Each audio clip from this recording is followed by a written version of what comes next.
Good morning guys, kagigising ko lang. Napaga yung gising ko. It's 3:37 AM. Bago ako mag-walking, magaganto muna ako gym bike. So, mamaya ulit.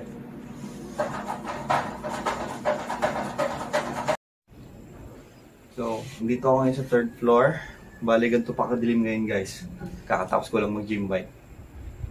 Nakaligo na ako guys. Yan, 6:30 AM na. Pwede na ako mag-walking. Maliwanag na. Day 4 na ng aking 7-day healthy lifestyle challenge. So, tara guys. So, ito yung timbang ko ngayon sa day 4. Buligat tayo ng 10 grams. Siguro dahil kakainom ko lang ng tubig. Yan guys, yung lagi ko nakikita si tatay nakaka-inspire. Every morning siya nag-walk. Jogging pala. Okay, so malapit na ulit ako sa Save More guys. Ang dami nag-walking ngayon. Yan.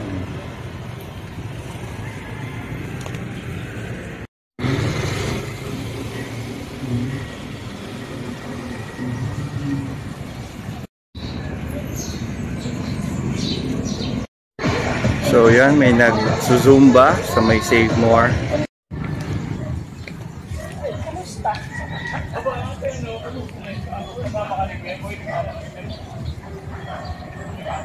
Naalala ko guys, kagabi pa nga pala nagkikrave si Mrs. sa pancake. So lalabas ako ng subdivision, bibili ako ng panggawa ko ng pancake para plus points ako sa kanya. Palabas na ako guys. Ito tayo dadaan sa barangay.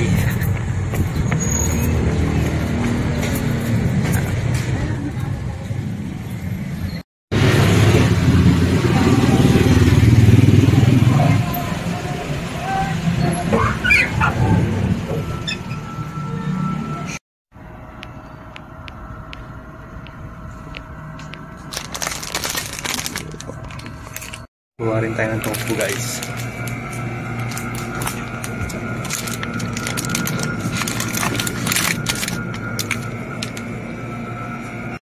So yan guys, nakabili na ako ng pangluto ko ng pancake sa kanya. Dito na ako ulit sa favorite spot ko dito sa loob ng subdivision. Very relaxing dito guys. Yan.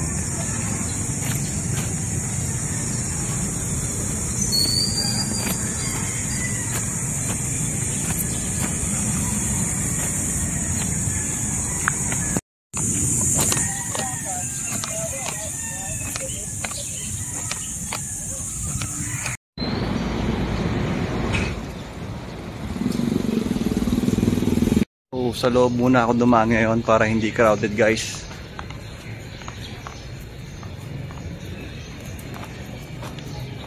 Guys, dito na ako sa looban dumaan, hindi na sa main road dahil marami ng sasakyan. Malapit na ako guys, ayun sa dulo. So yung guys, nakapag-bihis na ako, lulutuan ko na si Mrs. ng pancake. So natin na natin to dahil favorite na daw to.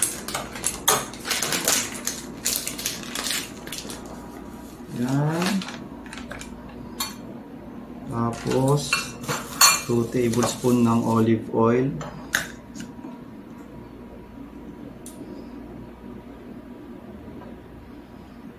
And then isang pirasong egg.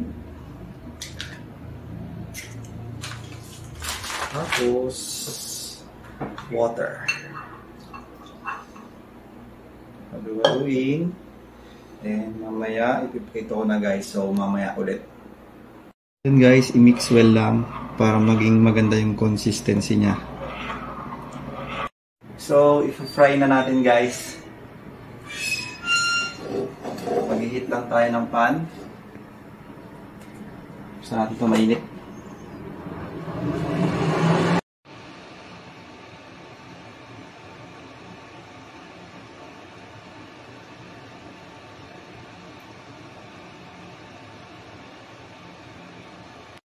So ito na guys yung finished product.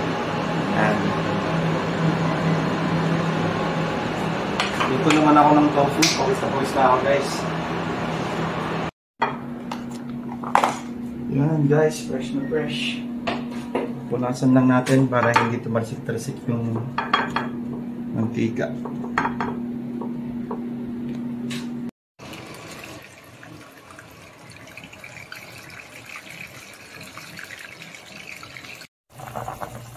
Ito naman yung uulamin mamaya ni Mrs. Beef nilaga. Nakalagay na yung potato. And then, nakaprepare na rin tong cabbage. Good source of iron. So guys, medyo ginugutom na ako. Papapak muna ako na itong cabbage and potato habang hinihintay ko yung aking fried tofu.